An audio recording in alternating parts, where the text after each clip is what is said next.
몰랐던 이야기더러 넘어가기 전에 오늘도 퀴즈 하나 풀고 가시죠.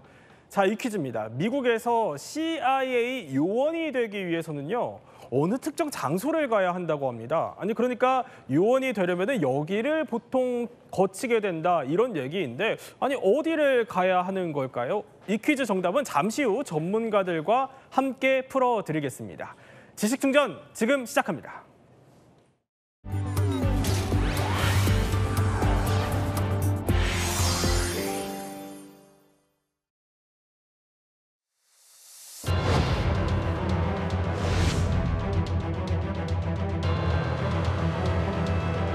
Iran seems completely unable to stop the Mossad from pretty much operating Iran like it's the Mossad's backyard.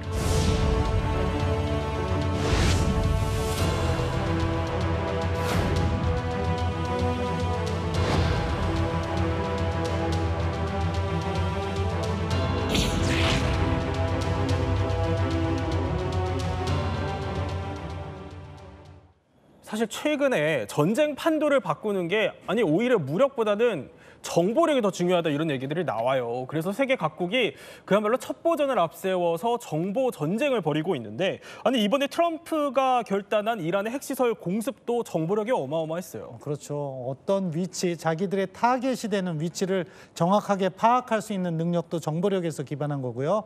그것 따라서 영상이라든가 통신 이런 것을 감청하고 거기에 따라서 군사작전의 성공 가능성을 높일 수 있는 시기와 방법을 택하는 것이고, 네. 따라서 모든 군사작전의 이면에는 첩보력이 있다. 그리고 그러한 것들이 갈수록 더 중요한 거죠. 과거처럼 과거의 그 지상전에서 뭐 참호해서 전쟁하는 시대가 아니잖아요. 예. 요즘과 같은 경우에는 정밀 타격으로 필요한 군사적 목표를 제거하는 것을 우선순위로 두고 있기 때문에 이러한 정보력은 그 어느 때보다 중요하다, 이렇게 말씀드릴 수 있겠습니다.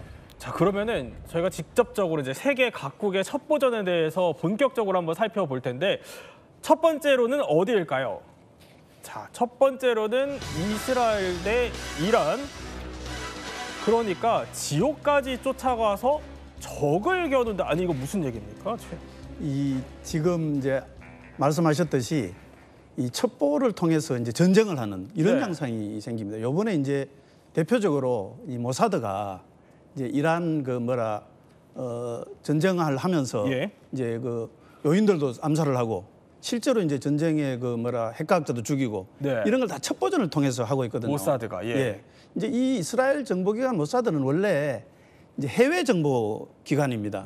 해외 정보 기관인데 사실 이제 그 대아랍배를 향한 이런 정보력은 미국 CIA를 능가한다는 이런 이제 세계 최고 정보기관으로 이런 평가를 받고 있죠. 네. 원래 이제 그 모사드의 첩보 작전이 굉장히 유명한 첩보 작전이 많습니다. 그렇죠. 뭐 옛날에 보면 이제 신의 분노 작전이라는 게 있었는데, 이게 이제 과거에 미넨 올림픽이 있었는데 그때 이제 그 이스라엘 선수단이 이제 죽는 네.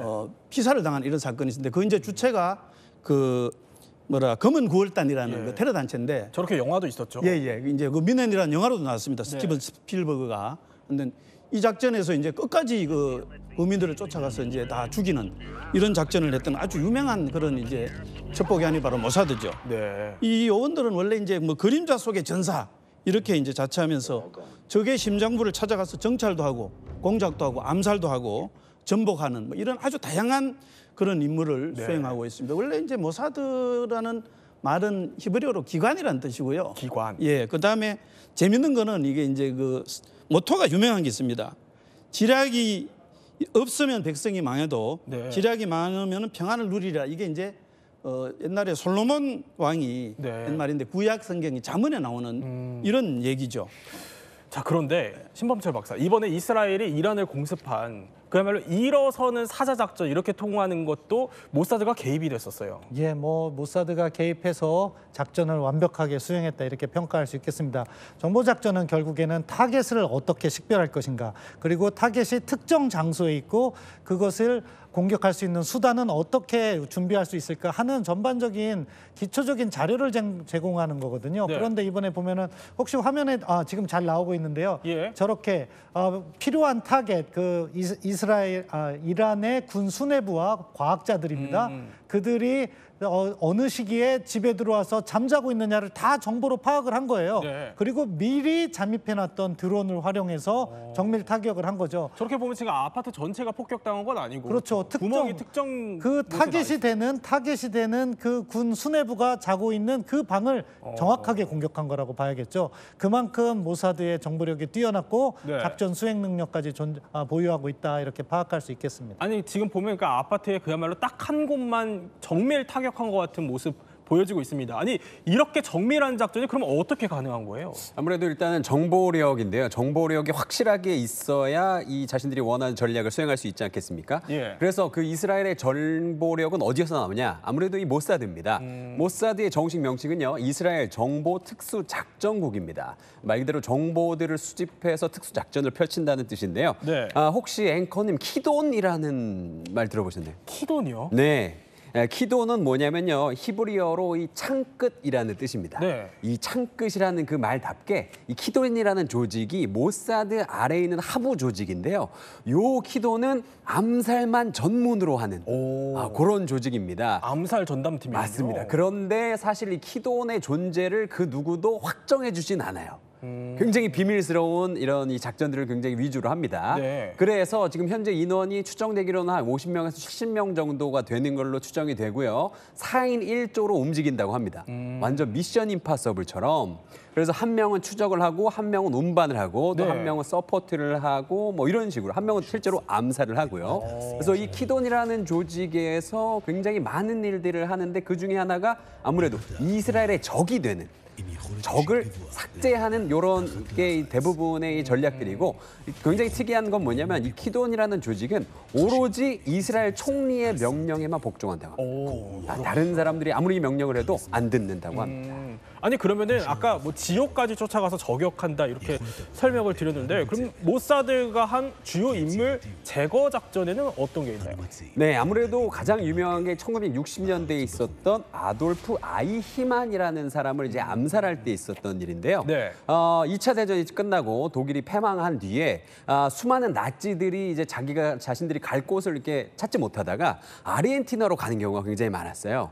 이 아돌프 아이히만이라는 사람이 무슨 일을 했냐면 이 홀로코스트의 핵심 설계자 중에 한 명이었거든요. 네. 굉장히 악독한 사람이었던 거죠.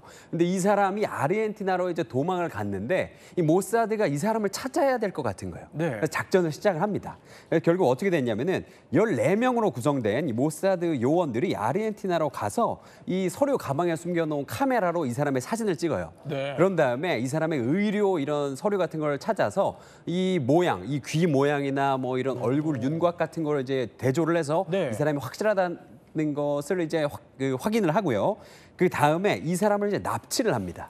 납치를 할 때 그냥 납치를 하는 게 아니라 납치를 하는 순간 동시에 저렇게 입에다가 장갑을 넣는데 그 이유가 뭐냐면은 예전에 그런 말이 있습니다. 나치들이 자신들이 잡히면 어떻게 될 걸 뻔히 아니까 네. 청산가리를 깨물어서 이 자결을 한다. 네. 이런 소문이 있었기 때문에 재빠르게 장갑을 입에다가 넣어서 그걸 막았고요. 그 다음에 이걸 이제 다시 이스라엘로 데리고 와야 될 거잖아요.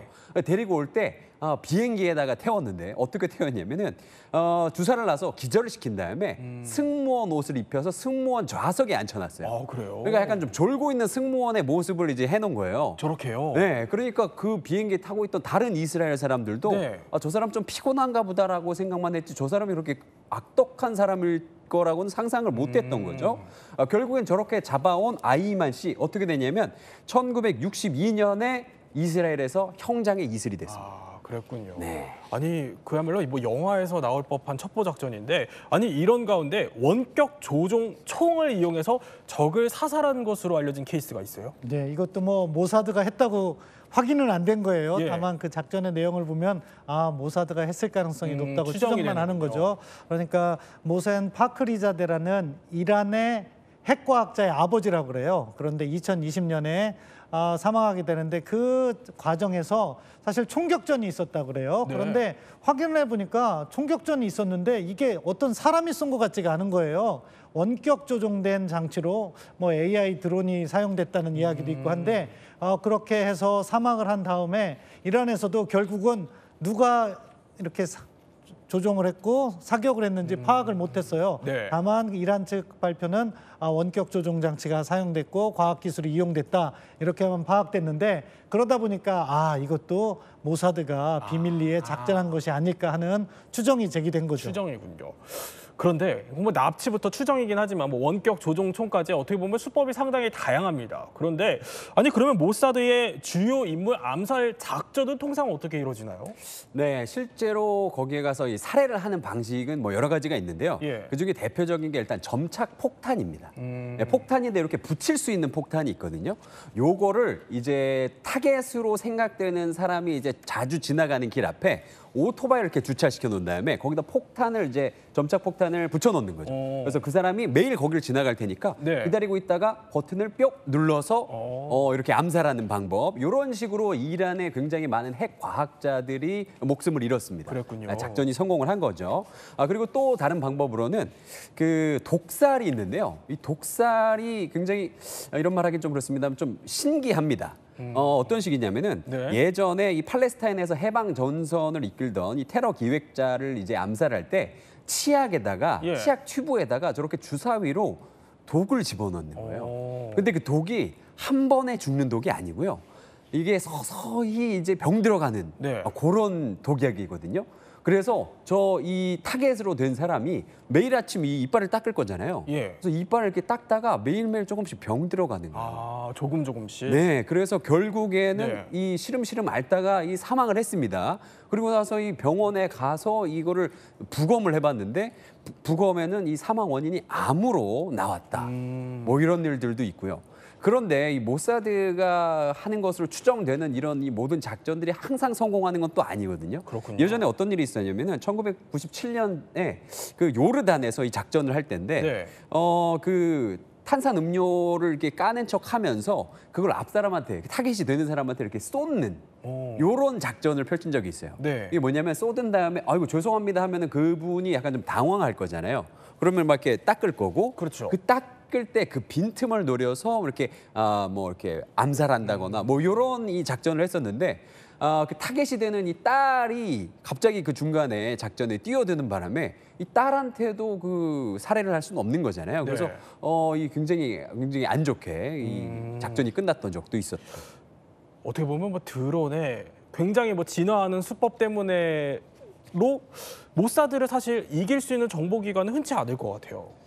지금 이제 원래 정보 활동이라는 게 기본적으로는 이제 과거에 이제 휴민트라 그래가지고 예. 인간 정보에서 원래 시작을 했습니다. 근데 여기 이제 산업혁명 이후에 과학기술이 발달하면서 흔히 말하는 데킨터라 그래 이제 기술 정보가 이제 나오기 시작했거든요. 지금 어떻게 보면은 데킨터로 먼저 이제 정보 수집을 하고 네. 이게 휴민트로 확인을 하는 이런 상호 보완적 관계가 이제 지금 정보 활동이 이루어지는데요. 이제 데킨터 같은 건 대표적인 수단이 이제 통신 감청하는 거고, 네. 그다음에 이제 그 영상 이제 위성 사진 같은 거, 그다음에 이제 GPS 같은 이제 위치 정보 이런 거를 확인하는 거거든요. 근데 지금 이제 문제는 이게 이제 4차 산업 시대가 되면서 예. 뭐 AI라든지 드론이라든지 로봇이라든지 이런 거하고 이 정보 활동하고 그다음에 전쟁이 같이 맞물려서 또 이런 4차 산업 시대의 기기들이 전쟁의 게임 체인저가 되고 있습니다. 네. 특히 이제 요번에 이제 대표적으로 그 이스라엘하고 이란하고 이제 그 전쟁하면서 나타났던 게 우선은 데킨터로 어느 정도 확인을 하고 휴민트가 그걸 보완하고 그다음에 이제 AI라든지 로봇이라든지 드론이라든지 요게 이제 어떤 또 전쟁의 도구로 되게 확인 사살을 하고 네. 이런 식으로 이제 이루어지거든요. 그래서 이런 분야에서 이제 요번에 가장 획기적인 그 어떤 활약을 보이고 어떤 능력을 보인 게 이제 모사드고요. 앞으로 이게 이제 점점 더 진화되고 발전될 거다 이렇게 봐집니다. 그러니까 뭐 휴민트, 데킨트가 결합이 되고 여기에 예. AI 기술까지 그렇습니다. 예. 도입이 되면서 모사드가 정보기관에 어떻게 보면은 롤모델처럼 앞장서고 있다. 지금 그런 형상입니다. 설명을 해주셨는데 그러면은 다른 첩보전 이야기로 이번에 한번 넘어가 예. 볼게요. 바로 여기입니다. 아니 그러니까 러시아 대 우크라이나인데 정보는 곧 무기. 아니 근데 SBU, SVR 이 용어가 좀 낯선데요? 이게 원래 이제 러시아가 이제 전신이 이제 소련이잖아요. 네. 소련인데 이제 소련이 소비에트 연방 체제가 무너지면서 그때 이제 소비에트 연방 체제에서 제일 그 유명했던 게 이제 KGB 우리가 잘 아는 KGB인데 요게 이제 그 소비에트 연방 체제가 무너지면서 그 뭐라 나중에 두 개의 기관으로 이제 SVR하고 FSB로 갈라졌거든요. 그렇군요. 이런 정보기관에서 이제 활동했던 그 지금 화면에 나오는데 러시아 뭐 사령관을 이제 제가는 이게 이제 우크라이나가 사실은 이제 러시아의 원래 그 연방의 일원이었잖아요. 네. 연방의 일원이었는데 이제 그 소비에트 체제가 붕괴가 되면서 러시아에서 남아있던 그 KGB 요 조직을 이제 잘 흡수를 해갖고 만든 게 바로 우크라이나 SBU입니다. 이 SBU가 이제 원래는 국내 방첩 기관으로 주로 했는데 네. 이게 이제 크림 뭐 전쟁이라든지 이런 게 나면서 해외 특히 이제 러시아를 겨냥한 네. 이런 이제 정보 활동을 굉장히 적극적으로 하고 있습니다. 그래서 그동안 뭐 러시아 주요 요인도 제거하고 그다음에 시설물도 파괴하고 이런 기관으로 지금 활동을 하고 있었죠. 자, 그런데 신범철 박사, 최근에 그러니까 우크라이나판 뭐 트로이 목마 작전이다 이렇게 불리는 일종의 뭐 거미줄 작전이 있었잖아요. 이거 역시 SBU의 작품이라는 얘기가 있어요. 예, 1년 6개월이나 치밀하게 준비했다고 해요. 1년 6개월이요. 예, 그러니까 러시아의 그 공군기지 전략 폭격, 저작전이죠. 예, 저게 예. 전략 폭격기들인데 저게 있는 기지는요 우크라이나에서 수천 킬로 떨어져 있어요. 그러니까 우크라이나가 보유한 무기 체계로는 도달할 수가 없는 거죠. 그러니까 정보작전, 첩보작전의 일환으로 러시아에 들어가는 여러 가지 수입 물품이 있지 않겠습니까? 거기에 그렇죠. 위장으로 들어가서 네. 드론들을 갖다가 몰래 반입을 했고 러시아의 전략 폭격기 기지 인근에서 거기서 작동을 시켜가지고 하나에 200만 원 하는 드론으로 수천억짜리 전략 폭격기를 파괴한 거예요. 저 드론들로. 예. 그래서 뭐 전체적인 피해액이 뭐 수십조에 이른다는 평가까지도 있는데 그만큼 러시아로서는 치명적인 피해를 입게 된 정말 우크라이나 쪽에서는 저 SBU의 아주 성공적인 작전이라고 볼 수 있겠죠. 아니 그러니까 우크라이나 정보국이 저렇게 화물 트럭 위장 차량에 드론을 숨겨서 러시아의 전략 폭격기 수십 대를 때린 겁니다. 아니 이러면은 러시아 정보기관도 가만히 있지는 않을 것 같은데 뭐 데이팅 앱까지 첩보전을 쓰고 이제 있다면서요? 그 데이팅 앱이라는 게 흔히 이제 일상생활에서도 청춘 남녀들 간에 있는 그런 데이팅 앱이 있는 것 같더라고요. 예. 근데 러시아가 이게 이제 우크라이나하고 전쟁을 하면서 이제 우위를 확보하기 위해서 이 데이팅 앱을 첩보전을 이제 활용하는 그런 도구로 썼다고 해요. 그 이제 독일 시사 주간지가 보면 네. 벨트 존 암탁이라는 이제 시사 주간지가 있는데 이 보도를 최근에 한 걸 보면은 독일 연방군 이제 군사정보국 MA라는 데가 있는데 러시아 스파이들이 우크라이나 전 관련해서 기밀 정보를 수집하기 위해서 이제 데이팅 앱인 틴더라는 이 데이팅 앱을 이용해 가지고 독일 군인이라든지 정치인들을 이제 예. 표적으로 삼고 있다고 합니다. 그래서 여기 이제 독일 군사정보국은 이런 소셜 미디어를 사용해서 정보를 얻고 그다음에 회유도 하고 네. 이렇게 하고 또 그걸 통해서 군인들하고 연락을 취한다 이렇게 해가지고 데이팅 앱이라는 게 첩보 활동에 사용되는 소셜 미디어 플랫폼 중 하나다 이렇게 하면서 이걸 이제 당시에 그 독일에서 개최됐던 나토 정상회의에서 이런 사실이 있다 이렇게 공유를 하는 그런 이제 사실도 있었습니다. 아니 뭐 데이팅 앱까지 동원할 정도는 사실 상상을 못했는데 예. 그런데 러시아가 스파이를 적진 한가운데 심어놓기도 한다면서요? 네, 맞습니다. 보통은 이제 뭐 스파이다, 뭐 첩보전이다라고 생각을 하면 우리가 이제 영화를 많이 봐서 그런지 네. 몰라도 이 선글라스를 앵커님처럼 끼셨네요. 이렇게 멋있는 옷 입고 까만색 선글라스 쓰고 막 그럴 것처럼 생각을 하시는데요. 네. 사실은 그렇지 않고요. 보통은 이렇게 그냥 뭐 투어리스트, 관광객처럼 이렇게 있는 경우가 굉장히 많습니다. 근데 요것도 안 통한다. 그러면 어떻게 되냐면 그 나라의 국가 기관에 스파이를 그냥 심어 놓는 거예요. 예. 아예 심어 놓는 겁니다. 실제로 우크라이나에서도 그런 일이 지금 일어난 거죠. 최근에 2월에 우크라이나 정보기관 고위 당국자가 이 러시아 스파이 혐의로 체포되는 일이 있었습니다. 지금 뭐 저 사진인데요. 그 대테러 센터장이라는 사람이 네. 러시아를 위해서 일했고 러시아 쪽에 수많은 정보를 보냈다라는 혐의로 잡혔다라고 우크라이나 쪽에서 발표를 했습니다. 아니 그럼 대테러 센터장이라고 하면은 정보기관에서는 굉장히 핵심 인물 아닙니까? 핵심이죠. 이렇게 정보를 취득하는 게 있고 사실은 그걸 확보해서 대응하는 팀이 있잖아요. 근데 테러가 워낙 지금 횡행하다 보니까 대테러 센터장이면 뭐 아무래도 핵심 중에 최고 몇 인 안에 들어갈 정도의 중요 인물인데 네. 그런 사람이 또 스파이로서 활동을 했다니까 우크라이나에서도 깜짝 놀랄 텐데요. 이게 이번에만 있는 게 아니에요. 그래요? 2017년에는요. 네. 당시 그로이스만 그러니까 대통령의 영어 통역사도 영어 통역사가. 예, 통역사도 스파이였대요. 그러니까 주요 정상회담이라든가 지금 화면 나오죠. 네. 그렇게 할 때 비밀스러운 이야기가 다 오갈 수 있잖아요. 그렇죠. 그런데 그 이야기를 다 러시아에 전달을 하는 거죠. 그러니까 스파이로서 얼마나 유용했겠습니까? 이것뿐만 아니고 역대적으로 뭐 사실 소련이 핵무기를 개발하는데도요. 영국의 스파이가 자료를 제공했고 동서독 그 분쟁이 있을 때 냉전기에 동독 총리의 최측근도 스파이인 적이 있어요. 그만큼 이 첩보 세계의 영역에서는 PR을 식별하기 어렵고 네. 그러니까 이영주 평론가께서 말씀하신 것처럼 나 스파이다 이렇게 드러내는 사람이 없어요. 정말로 저 사람 보면 어떨 때 보면 관광객일 것 같고 어떨 때 보면 학자인 것 같은데 사실은 살펴보니까 내밀하게 첩보 활동을 하고 있는 거죠. 아니 이영주 평론가. 그런데 사실 요새 또 첩보전이 굉장히 치열한 거는 아무래도 가장 큰 고래 싸움이라고 볼 수 있는 미국과 중국 간의 경쟁일 것 같아요.